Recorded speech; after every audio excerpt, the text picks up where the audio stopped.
So welcome back to another video. This is going back and looking at my homemade paints, if you remember. Here's the swatch of those homemade paints. I'll just pop that out of the way. And here are the homemade paints from, good 8 months ago. So interesting to see how these paints are faring after such a long time.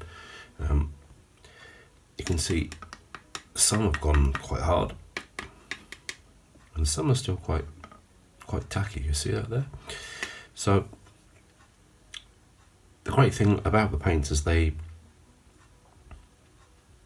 fine. They haven't discoloured, they haven't got any mould on top of them, which is something I was probably worried about, because when you make your own paints, obviously there are hygiene things that you need to be aware of. I took stones, if you remember, and ground up stones and mixed them with pigment, so natural colours, and I'm still very pleased that they're still working.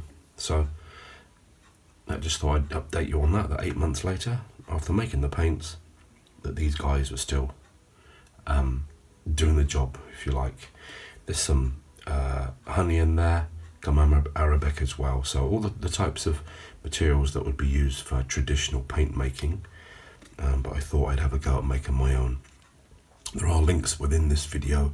You can see how they were made, and there's some demonstrations comparing them to other paints and comparing them to themselves. So that was a quick update there on the state of my homemade stone mineral paints. Thank you. Remember to subscribe, to like, and come back soon.